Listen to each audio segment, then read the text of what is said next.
Eu queria, de alguma forma, antes de começar a falar, desacomodar um pouco vocês.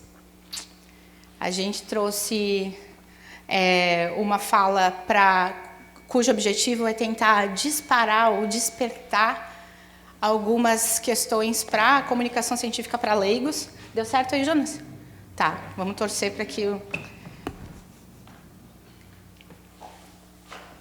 Depois eu passo. Então, o objetivo da fala desse momento é poder dar um estímulo para que a gente possa pensar um pouco sobre como comunicar para pessoas que não necessariamente são os nossos pares. Eu acho que a gente sai um pouco do universo acadêmico e retomando algumas coisas que foram faladas ontem. Como é que a gente pode falar para as pessoas ou para a sociedade de forma geral sobre a nossa pesquisa, né? Alguém já passou por uma situação dessa de ter que resolver um pepino desse? Já? Então, ontem rolou uma conversa assim, né? Tem alguns momentos que a gente se depara, ainda mais agora com a internet, com essas possibilidades, a gente se depara com essas questões. Então, eu enrolei um pouquinho essa parte aqui para ver se dava certo ali o PowerPoint, mas, de qualquer maneira, a gente vai ter que se levantar agora. Então, a gente vai fazer um exercício muito rápido, pode ser? Até porque, né, de manhã, sábado, antes do coffee, aquela coisa. Eu vou pedir para todo mundo, deixa as mochilas aí, as bolsas, eu vou pedir para todo mundo, todos, irem para esse meio aí. Eu sei que não está frio aqui dentro, mas calor humano de vez em quando é bom. Vai lá, vai lá. Agora eu queria que vocês fossem devagarinho, pode ser a pessoa do lado, como vocês quiserem. Eu queria que vocês formassem duplas. Quem ficar sozinho eu grito. Aquele lá, tá? Dá a mão para sua dupla e levanta. Todo mundo de dupla? Tem alguém sem dupla? Tem alguém sem dupla porque tem uma pessoa aqui. Ixi, agora tem... Calma aí, vocês já vão se juntar. Agora vocês podem se espalhar as duplas, agarradinhas assim de mão, se espalhem pelos cantos aí da sala, pelo meio das cadeiras. Só quero que vocês se posicionem um pouquinho distante assim agora. Não precisa mais tanto calor humano. Tua dupla tá lá, ó. Não, aqui, olha para mim, aqui mesmo. Quem vai para onde? Parei que a gente tem que resolver um problema aqui. Pronto. Estão espalhadinhos? Vai começar o baile. Deixa eu botar uma música aqui, peraí. Não, estou brincando, só estou ligando outra. Eu queria que vocês, sem pensar muito, pudessem falar da sua pesquisa um para o outro. Eu vou dizer quando para, e aí a gente troca, né? Porque o outro também merece conhecer a sua pesquisa. Alguém que, por um acaso, não esteja envolvido numa pesquisa, relembra de alguma outra, tá bem? Sei lá. E vocês têm um tempo de 25 segundos para fazer isso. Então, vocês vão tentar falar da sua pesquisa em 25 segundos, falando de preferência problema e solução. Mesmo que a solução não tenha saído, tá? Que seja uma solução. Vamos lá? Quem começa? Decidiram? Pode começar.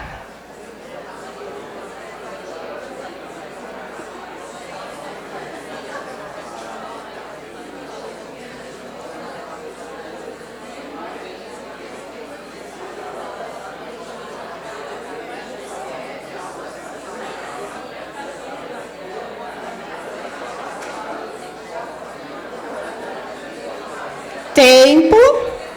Acabou.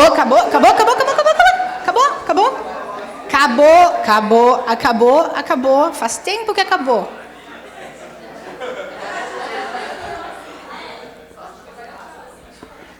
Ok, eu ia dizer para todo mundo falar que acabou o tempo. Tudo bem? Trocou? Pode começar.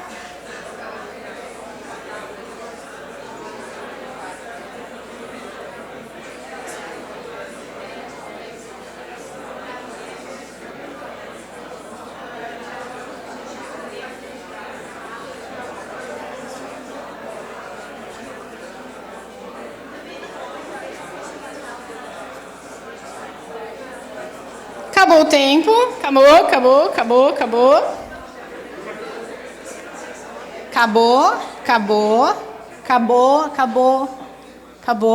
tempo. Acabou o tempo. Muito bem, podem voltar para os seus lugares. Podem voltar.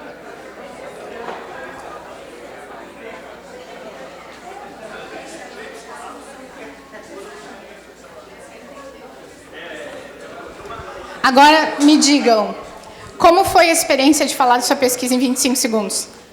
Quem conseguiu, assim, ó, com muita tranquilidade? Olha, pessoas experientes, hein? Quem teve muita dificuldade de organizar a ideia e por onde começava? E o povo que não levantou a mão? O que aconteceu? Teve gente que teve facilidade, teve gente que teve dificuldade. Aqueles que não levantaram a mão, o que aconteceu? Ah, muita dificuldade ou... Tá, então assim, quem teve muita dificuldade? Ninguém. Quem teve dificuldade? Quem teve um pouquinho de cada coisa. Um misto de sentimentos. Quem teve facilidade? Quem teve muita facilidade. Até tem bastante gente para esse muita facilidade, né? Muito bem.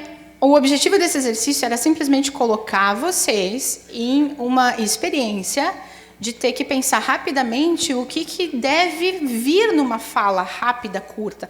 É claro que, por exemplo, vamos pegar o papo da internet. Na internet a gente tem um pouco mais de tempo, não é 25 segundos, às vezes, para fazer um projeto, uma ação. Mas é para sentir um pouquinho do nervoso que dá para pensar que elementos que eu tenho que elencar para colocar numa comunicação. Então é disso que a gente vai falar um pouco hoje.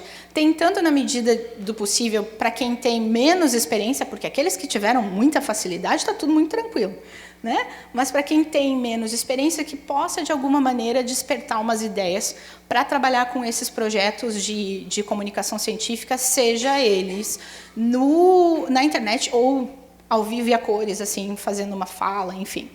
Tá bem? Então, tá um pouco escuro, mas eu queria contar para vocês de mim. Já fui apresentada, mas como é que isso começou? Eu fui coordenadora do Pint aqui em Porto Alegre, Pint of Science. Todo mundo conhece? Quem não conhece o Pint? Tá, o Pint of Science é um evento que acontece em bares, ele nasceu em Londres, com um grupo de professores que, se eu não estou enganada, falavam sobre Alzheimer. E eles resolveram dar aula no bar porque fizeram um happy hour, enfim, a coisa tipo ontem, assim.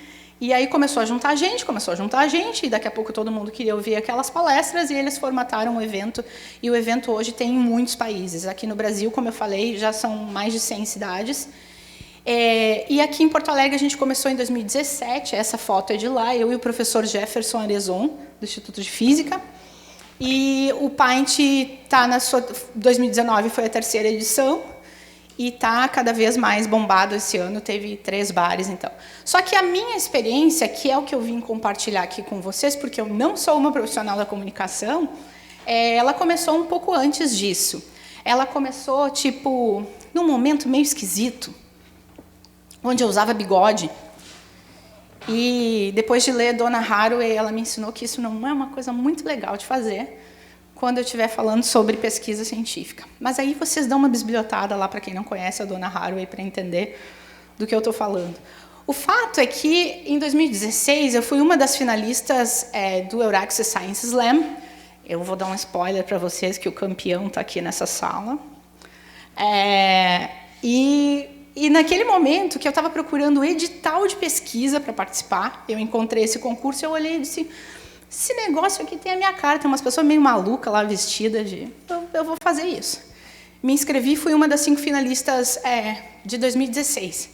Então, esse concurso, que eu tenho a impressão que não está acontecendo mais a partir de 2019, ele tem o objetivo de que você fale da sua pesquisa num tempo determinado e da forma mais criativa que for possível.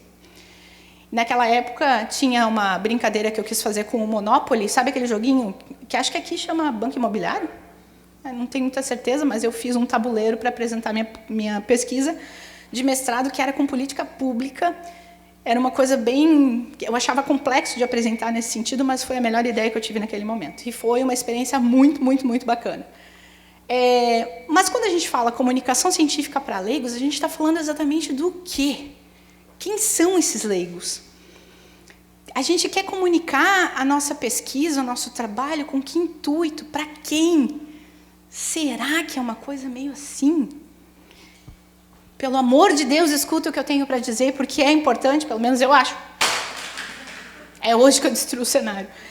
Será que significa eu sair correndo atrás das pessoas, gritando, por favor, a gente acha que a sociedade tem que se apropriar desses conhecimentos que são produzidos na universidade, enfim. Então, a gente... Acho que eu quebrei mesmo, hein? Ah, não. Peraí. A Gabi infartou. Desculpa, gente. Foi. Não, é que... Eu acho que eu afundei o botão. Afundou o botão. Será que a gente precisa... E tá dando certo? Não. Eu vou dizer próximo, pode ser? Vai falando aí que eu... Então tá. Então a gente precisa conhecer quem é esse nosso público leigo para poder pensar nessas ações e qual é o objetivo, se a universidade pediu ou se nós mesmos estamos querendo formar um grupo para levar esse conhecimento, porque é importante, enfim. Me parece que tem alguns editais do CNPq, não sei se todos, me ajudem com essa informação, que quando você presta contas também você tem que mandar um vídeo, né? Já estão acontecendo algum movimento que é interessante nesse sentido. Então, a gente precisa pensar por que a gente quer comunicar para esses leigos, qual é o objetivo. Tu pode dar um clique no próximo, por favor, Jonas? Tem uma pesquisa, que eu não sei se vocês tomaram contato, está publicada no Jornal da USP, do dia 24 de junho, que fala sobre o conhecimento dos jovens na ciência. E ela é uma pesquisa do Instituto Nacional de Ciência e Tecnologia. Agora está indo, pelo visto. Muito obrigada por existir, para que o botão pudesse ficar bom de novo. E essa pesquisa, de forma geral, vocês podem ver as outras tabelas, os outros infográficos no site, ela fala que os jovens se interessam por ciência, mas eles não sabem nem citar uma instituição de pesquisa e nem um pesquisador brasileiro, né? Então, por exemplo... perguntando cientista brasileiro ou perguntando dessas instituições, gente, 93% e 87% responderam que não sabem, né? E aí tem uma outra pesquisa, essa é mais conhecida, que é a pesquisa de percepção da ciência. Eu nem sabia que tinha saído 2019, porque eu só conhecia de 2015, e os dados pioraram um pouco em algumas questões, em outras melhoraram, mas, de forma geral, 2019 mostra que o povo está menos interessado em ciência do que nos anos anteriores. Assim. Tem alguns dados mais sensíveis, né? Por exemplo, o conhecimento também de algum nome de cientista brasileiro, 90%, instituição 88% não sabe dizer. Tem uma informação que eu não sei até que ponto ela é verdade, e me parece que é dessa pesquisa de 2015, que quando perguntavam para algumas pessoas o nome de um cientista brasileiro, respondiam Albert Einstein. Então, isso ficou um pouco meio como o uso de exemplo quase de anedota. Assim. A maioria das pessoas não é capaz de entender conhecimento científico se ele for... É capaz de entender conhecimento científico se ele for bem explicado. 82% responderam que concordam com essa afirmação. Então, de alguma maneira, pensar nesse contexto onde...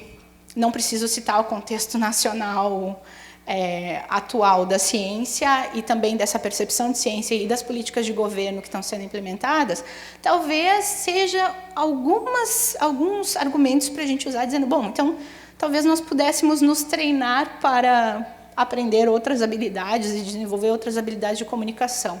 Eu não concordo com a afirmação que eu acho que em alguns momentos surgiu ontem, e me corrijam se eu estiver errada, de que a gente não sabe fazer. Sabe aquela coisa? Cientista não sabe falar, cientista não precisa falar. Essa não surgiu, mas cientista não quer falar. Não concordo muito com isso. Eu acho que ontem ficou muito claro, nós não temos formação para isso. Ontem, quando estávamos falando de criatividade, teve alguém que disse, no happy hour, quem estava? Ou melhor, quem não estava no happy hour? Teve uma pessoa que disse em algum momento, Nós fomos formados, e isso vem desde a escola, para ir perdendo essa criatividade, né? E agora a gente precisa ser super inovador e criativo. Só? Achei que eu tinha 50 minutos. Tá, beleza. Então, a gente precisa, talvez, se colocar um pouco nessa experiência. Então, procurar entender quem são o nosso público leigo, quem são eles, que informações eles consomem e, principalmente, o que é importante e interessante na nossa pesquisa. O que é importante para a gente, não necessariamente é interessante para a gente poder levar esse conhecimento para a população em geral. Então, é bem bacana que a gente possa fazer esse exercício. E, às vezes, nesses 25 segundos que vocês fizeram, quem tem mais experiência de falar, ou quem já encerrou a pesquisa, quem, enfim, já sabe elencar esses elementos facilmente. Mas quem não tem muita experiência precisa treinar isso. E, às vezes, a gente revê muitas coisas em relação às nossas apresentações quando faz esse exercício. Então, quem são eles? Eles são acadêmicos e não acadêmicos? Não acadêmicos porque, às vezes, quando nós estamos mesmo dentro da universidade, só que de uma outra área, a gente não sabe ou não entende o que o colega do outro curso está fazendo, enfim. Eu participei do Desafio Empreendedor aqui da URGS em 2017. A gente fez uma pesquisa rápida de campo, assim, saindo pelo campus e perguntando para as pessoas se elas sabem de pesquisas que acontecem fora do seu laboratório. Ninguém respondeu que sabia. Ninguém. Sabe? Então, é algo que a gente também precisa pensar. Que informações... Mudou. Eu me preparei para mais. Ufa. Que bom. Pensei, agora vou ter que correr até o final e quebrar de novo o negocinho aqui. Que informações eles consomem, ela é síncrona ou assíncrona. Essas duas palavras elas vêm no sentido para dizer, eu estou aqui fazendo uma palestra e consigo ver as caras sorrindo ou fazendo assim, essa mina é louca, ou eu estou fazendo um vídeo que eu não sei como é que eu posso interagir com essas pessoas, a não ser muito depois, por comentários ou porque eu encontro. Então, também entender, quando a gente pensa numa ação de comunicação para público leigo, se essa comunicação ela é imediata ou ela é postergada. E como capturar a atenção nessa seleção de elementos do que é importante e o que é interessante na minha pesquisa. Tá bem? Opa! Então, assim, eu vou trazer rapidamente para vocês algumas informações sobre esses concursos, esses eventos de comunicação científica, que eles acabam surgindo como uma maneira que a gente tem, nesse momento, de poder se aproximar desse exercício da comunicação para leigos, ou ainda, talvez, espaços de apresentação das nossas pesquisas. Então, aqui tem algumas fotos para colocar. Eu acho que eu quebrei esse negocinho mesmo, hein, Jonas? O Euraxins, então, eu já falei um pouco para vocês, o campeão está aqui. Mas ele é um concurso, ele era um concurso que aceitava mestrado e doutorado. Ele começou só com doutorandos, depois abriram para mestrandos porque achavam que os doutorandos falavam muito formalmente, falavam muito academicamente, e não era essa a proposta do evento. Então abriram para os mestrandos, aí deu a louca. Aí o povo foi bem criativo. E você tem 6 minutos para falar da sua pesquisa e desenvolver uma certa performance de alguma maneira, né? Então, elenca esse elemento da criatividade. Ele é um evento internacional. Ele acontece, eu não lembro em quantos países, mas acontece em alguns países. E você ganha um prêmio, que é uma viagem para a Europa para visitar o laboratório que você quiser. Se você tem contato, ok. Se você não tem, eles ajudam a fazer um contato novo para você poder passar um tempo lá no laboratório. O FAMLab, alguém conhece esse? O FAMLab começou muito com o pessoal da engenharia. Nós tivemos um ganhador da URGS aqui em 2017, mas ele é de São Luís do Maranhão, Felipe, que também é da engenharia. Hoje trabalha com comunicação científica, ele tem, acho que, uma startup, algo de mídia digital. Então, também pode mestrar doutorado. Você tem 3 minutos para apresentar sua pesquisa. Esses 3 Cs são critérios de avaliação: o conteúdo, a clareza e o carisma. Ele também é internacional e o prêmio é que o ganhador vai para a Inglaterra, se eu não estou enganada, é limitado daí à Inglaterra. O Euraxis Science Slam é do European Commission. O FAMLab é do British Council, tá? Patrocinado, né? E aí tem o 3 Minute Thesis, esse aqui alguém conhece? É da Universidade de Auckland. Queensland. Se eu não me engano, já teve aqui na URGS. Porque esse evento, literalmente, qualquer pesquisador pode entrar em contato, pegar o que eles chamam de royalty, chancela, não sei muito bem, mas a marca, enfim, fazer o uso dentro do protocolo deles, e aí você pode fazer o evento. Só que fazer o evento não é uma coisa muito fácil, né? Então, quando parte de pesquisadores, você ainda tem um trabalho para montar um evento. Não é fácil montar um evento, né? Não é. Então, eu acho que é por isso que ele não tem uma continuidade. Assim, seria bem interessante a universidade poder fazer isso sempre, independente de uma única pessoa para ter essa chancela. E o Pint of Science, que eu já falei um pouco para vocês, que é um evento que acontece em bares, ele é internacional, é um festival, na verdade, são 3 noites seguidas, geralmente acontece no mês de maio, ali perto do dia 15 de maio, você pensa numa segunda, terça e quarta, é onde vai acontecer o Pint, com raras exceções, se eles mudarem. É um evento que acontece no mesmo dia em todos os países do mundo. Então, assim, enquanto a gente começava aqui em Porto Alegre, sabia que todas as cidades brasileiras também estavam fazendo. E, obviamente, pelo fuso horário, os outros lugares faziam um horário diferente. 21 países, isso é dado de 2018. E no Brasil, 56 cidades, que eu falei que já passou para 120, mais de 120. Eu vi essa pessoa aqui em algum lugar. Opa! Mas eu não sei se... não, eu estava pensando, onde é que eu tinha visto? Eu sei que é tu... Foi boa a experiência? E esse foi um bar que a gente fez pela primeira vez, né, esse ano. Então, assim, o Pint, ele tem em Porto Alegre no primeiro ano. Compartilho isso com vocês para vocês entenderem o que é se colocar num evento desse para organizar.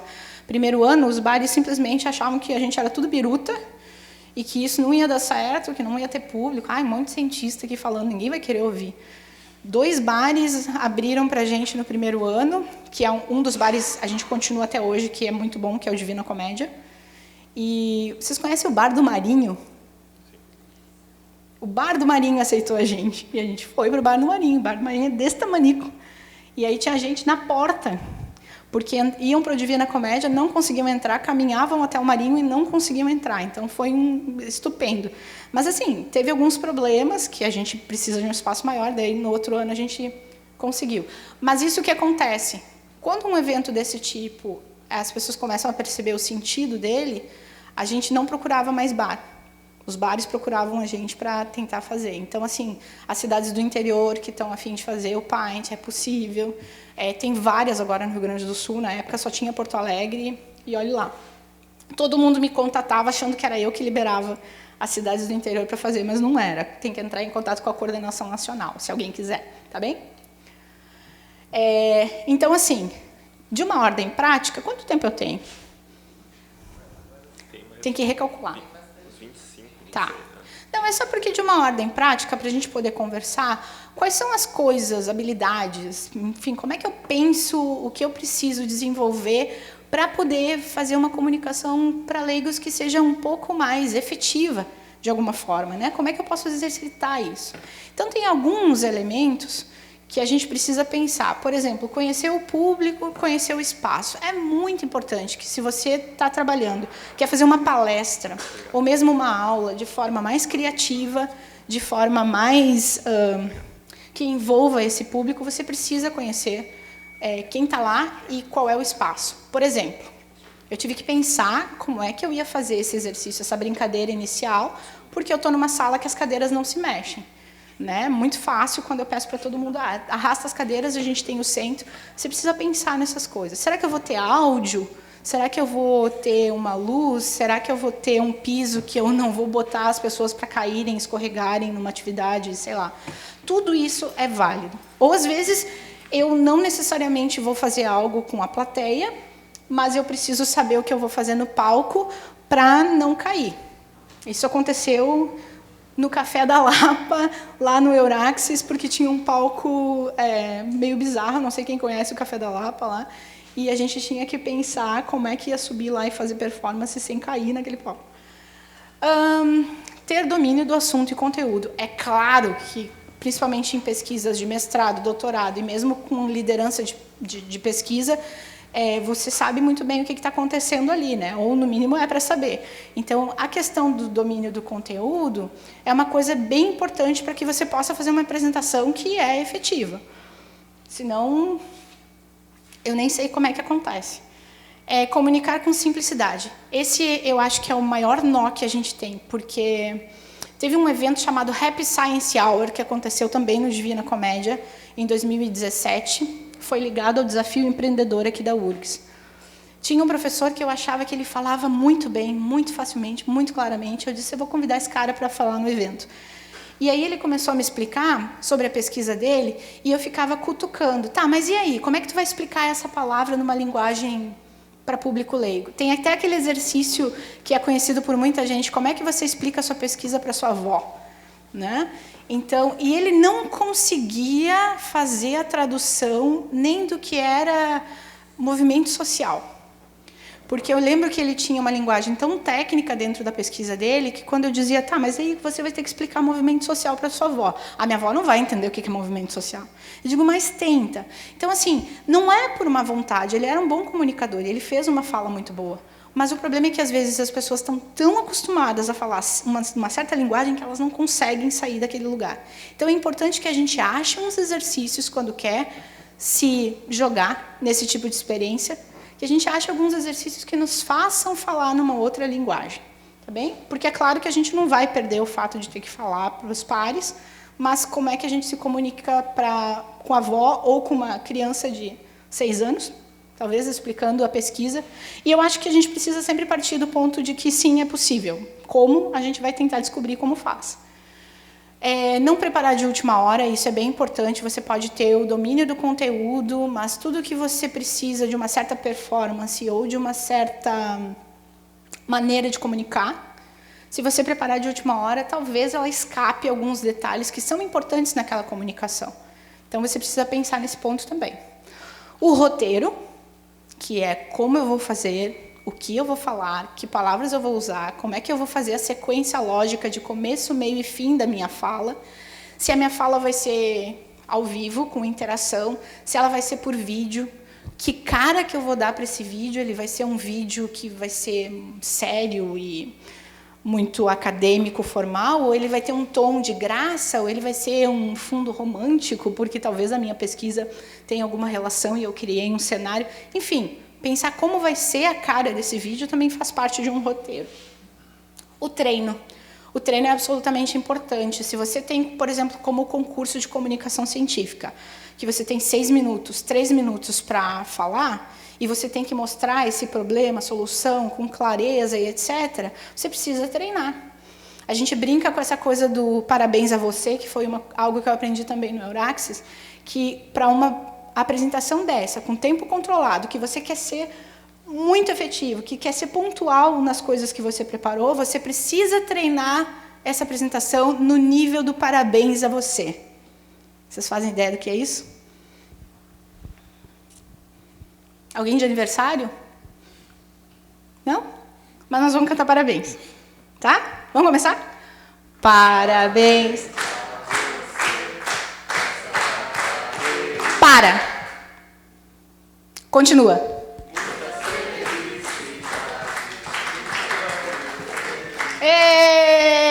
Vocês perceberam que a gente parou e vocês começaram sem pensar exatamente onde devia recomeçar? Perceberam? Esse é o nível do parabéns a você que a apresentação tem que ficar. Se ela parar, de repente, começa... Você sabe com tranquilidade de onde tem que recomeçar. Começa no ponto que parou. Entenderam? Já conhecem a técnica, então. É repetir, repetir, repetir para ficar no nível do parabéns a você. Afinal de contas, há quantos anos a gente canta parabéns para você? Há quantos anos a gente vem treinando e dá tudo certo? E uma parte importante, dependendo de como você faz esse processo de programar uma ação de comunicação científica para um público leigo, é a questão da linguagem corporal. Isso parece bobagem, ou às vezes a gente não identifica que é possível que a gente treine algo assim, mas vocês concordam comigo de que quando você posiciona o seu corpo, ou o seu rosto, ou gesticula com as mãos, isso acaba passando uma imagem para as pessoas de segurança ou de insegurança, ou, sei lá, quando a pessoa é tão expansiva que ela deixa rolar um negocinho que passa e quebra o botão. Tudo isso tem, de alguma maneira, algo que está sendo comunicado ali, é importante ter cuidado, tá bem? Então, essa questão da linguagem corporal, muitas vezes tem pesquisadores mais tímidos, que é muito difícil falar em público. Alguém ontem me disse até, é muito difícil para mim falar em público. A gente pode treinar isso. Claro que tem pessoas que vão ter mais facilidade e outras mais dificuldade, mas tudo é treinável. Okay? Então, essa parte da linguagem corporal é bem importante. Eu só queria voltar para o roteiro, porque você precisa pensar no roteiro com esses elementos todos conectados, inclusive da linguagem corporal, para dar essa cara da sua apresentação, e também que você possa fazer uma sequência lógica da sua fala, dependendo do objetivo que você tem, de falar desse problema e solução da pesquisa, enfim, encadeando elementos que são interessantes, não só os importantes, para que as pessoas possam parar para ver a sua pesquisa e não seja como aquela imagem no início lá do carinha correndo atrás, pelo amor de Deus, me escuta. E vocês conhecem o TED, né? Vocês conhecem o TED, já viram. O TED tem, se eu não estou enganada, uma proposta de você falar sem ler nada. Eu não sei se mudou isso, porque às vezes eles mudam. E dependendo da pessoa também, né? Se tem alguma condição que precisa, eles deixam ler. Mas, a princípio, você não lê, então você precisa decorar ou treinar aquela sequência para poder fazer uma apresentação bacana. Então, isso é muito baseado no roteiro, né? Você sabe o tempo, você sabe... Por isso que eu fiquei muito nervosa quando tu disse 5 minutos. Não, estou brincando. Então, presta atenção nisso. E a linguagem corporal, essa coisa toda de você... Qual é a imagem que você quer passar. Vocês estão assim, quietinhos, enfim. Mas eu queria convidar 5 pessoas para me ajudar aqui na frente. É possível? Senão eu vou escolher. É possível que 5 pessoas venham aqui. Eu juro que eu não vou botar ninguém para pagar mico. 5 pessoas. Obrigado por você existir. Quem mais? 5 pessoas. Dou-lhe uma, vou apontar. Já surgiu. Mais uma pessoa, pode subir aqui no palco. Aposto que são pessoas que são mais tranquilonas com... Não vou constranger, juro. Juro que eu não vou constranger. Eu prometo que eu não vou constranger. É só porque é mais fácil de ver do que eu mostrar só as figurinhas, né? Vamos lá, facinho. Vem mais aqui para o meio. Vocês enxergam todo mundo aí? Tá bem. Eu não vou constranger ninguém, tanto é que eu vou pedir a mesma coisa para todo mundo. Então vai ficar de boa. Mas eu queria mostrar um pouco, para quem tem alguma dúvida ainda, porque eu sei que a maioria das pessoas já sabe disso, mas para quem tem alguma dúvida de que a linguagem corporal ela é importante. Como é que seria uma postura se vocês fossem pessoas absurdamente tímidas? E agora eu coloquei vocês aqui na frente do palco, para frente das pessoas. Tímida. Vocês estão assumindo agora um momento muito tímido. É com a mão no bolso mesmo. Muito tímido. Imagina fazer uma fala o tempo todo com essa postura que demonstra timidez. Ou insegurança. Tem alguma coisa que muda se eu falar insegurança? Que engraçado isso, todo mundo ficou aqui. Ó. Tem que virar de costas. Eu contraio as nádegas.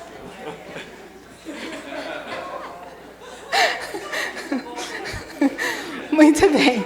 Então, a gente tem posturas de timidez e de insegurança que contraem nádegas.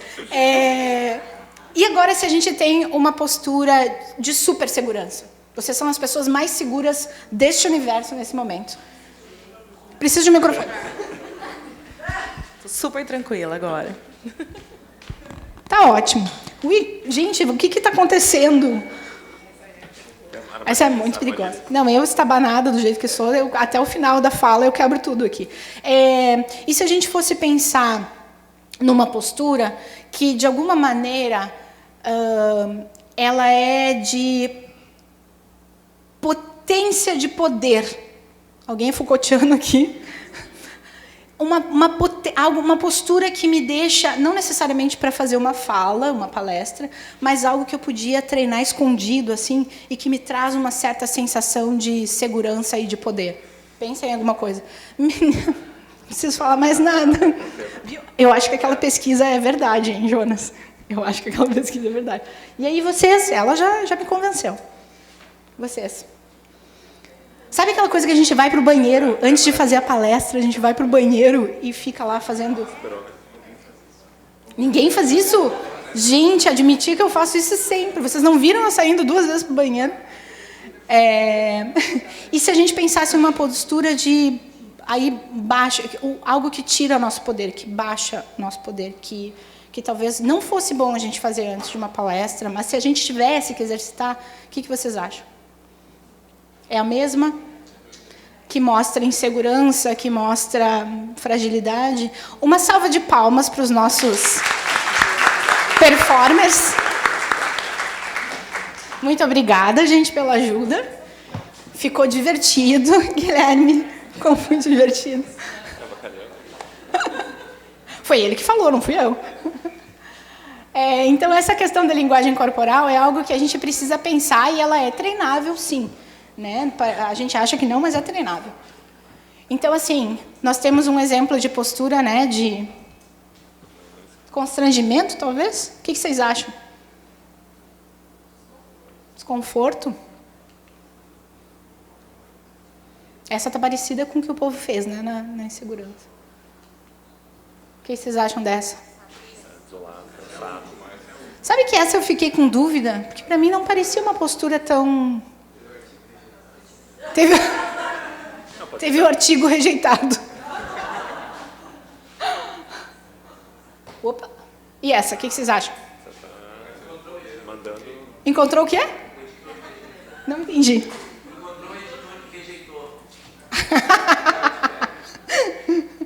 E essa aqui? Desleixado? Tranquilão. Tô bem na foto agora. Essa aqui? Cadê ela? Quem é? E esse aqui? Mais tímido. Usando o banheiro. E esse aqui? É de chinelinho. Agora que eu notei que só ele tá de chinelo. Perdeu os tênis. Mas é isso. A nossa imagem... Certamente essas pessoas produziram essas fotos e elas estão tranquilonas, entende? Mas elas mostraram que você enxerga essa imagem e consegue entender o que está sendo passado ali. Da mesma maneira, quando você se posiciona na frente de um vídeo para fazer 1 minuto de ciência no Instagram, vocês viram essa hashtag? 1 minuto de ciência ou ciência em 1 minuto, que o povo tá gravando. Quando você está numa palestra e você ainda por cima quer fazer um intuito um pouco diferente do normal nessa fala, então você precisa, de alguma maneira, treinar esses posicionamentos, né? Treinar essa linguagem corporal. Não estou dizendo para chegar aqui e ficar e dar toda a palestra assim, tá, gente? Mas é preciso que a gente conheça um pouco mais. Agora vamos ver se funciona. Quem conhece esse vídeo? André conhece. Conhece? Quem já participou de alguma aula que eu fiz também conhece. Acho que a gente vai ter que abrir no YouTube, porque não vai funcionar esse link aí. O Will Steffen é um professor, eu não me lembro se ele é norte-americano, se ele é americano ou se ele é canadense. E ele traz elementos de tudo isso que eu coloquei aqui para vocês como algo para a gente poder pensar num único vídeo. O que é importante e interessante, apesar de que nesse ponto ele extrapola, tá? Já aviso. Mas como é que eu uso a minha linguagem corporal? Como é que eu posso deixar a minha apresentação de PowerPoint, enfim, mais interessante? E como é que só isso comunica muita coisa? Imagina se a gente consegue organizar o nosso conteúdo e as coisas que a gente sabe e torna isso um pouco mais interessante. Vamos ver se dá certo aqui. Não está com internet?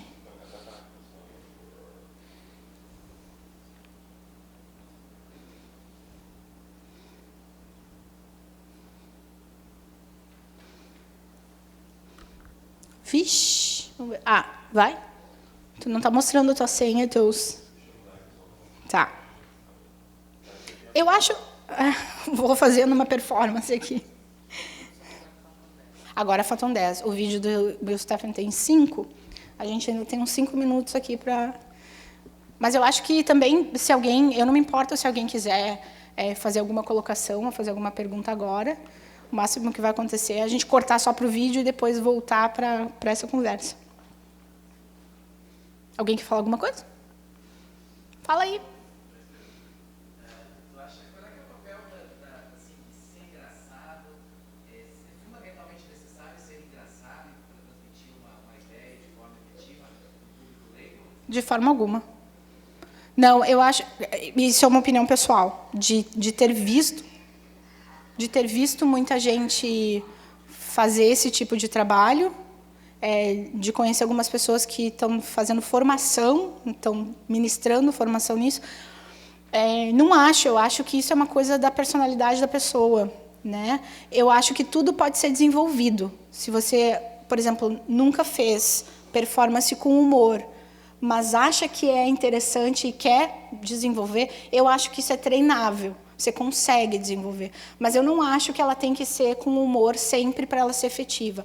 A grande questão é qual é o ponto de ligação que você tem para aquele público que você está tentando comunicar.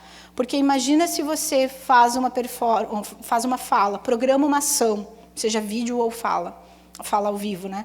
E você acredita que não precisa de humor e não precisa de outro elemento. Pode fazer uma fala mais tradicional, contanto que numa linguagem melhor. E aí a sua plateia são crianças.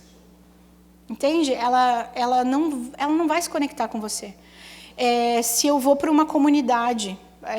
Estou pensando agora aqui nos exemplos de quando a gente faz as ações em saúde. Muitas vezes, para falar com as pessoas, mesmo sobre a sua saúde, você tem que usar um outro tipo de linguagem. Como é que você se conecta com a pessoa? Como é que você entra no mundo dela para fazer que... Porque senão... Entende que se não, de alguma maneira você não usar um artifício de entrar no mundo dela, ela dificilmente vai se conectar para parar para ouvir o que você tem para falar. Deu certo? Só deixa... Será que é longa ou é rápida?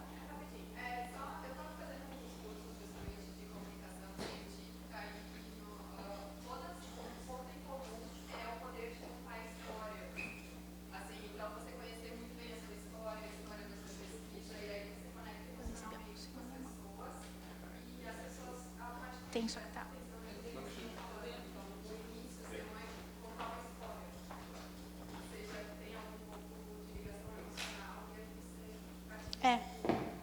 Tem uma técnica, o Will Stephen não usa essa, mas é muito engraçado. Tá tudo bem? Lembrei agora da festa da uva. Só gaúcho entende isso, desculpa. Não tem fio.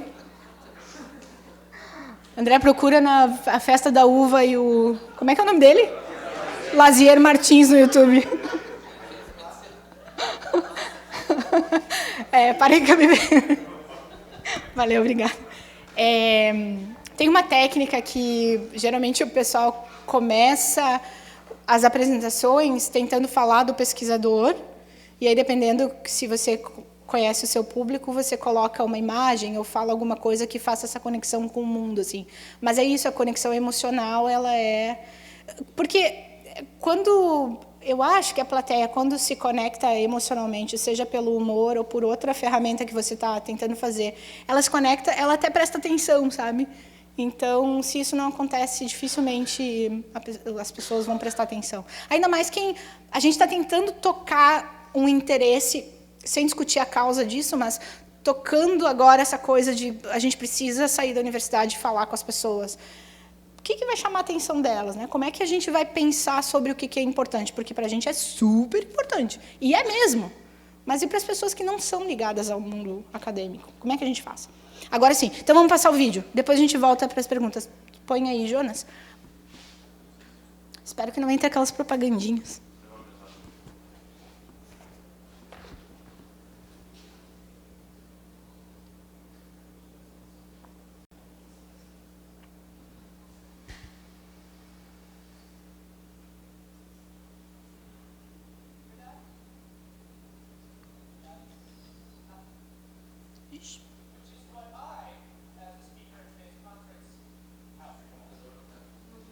tem uma legenda ali, tem uma legenda.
Muito bom. Opa. Você pode colocar, por favor, no último slide? É interessante, né? Já foi. Então, eu trago, eu acho que esse vídeo do Stephen, ele é muito bom porque mostra muito essa ligação da linguagem corporal com o fato de montar uma apresentação que, no fim das contas, ele não diz nada e ele faz isso com maestria. Gente, então era isso que eu queria trazer para vocês, para dar um start nas ideias e vamos para o coffee. Muito obrigada.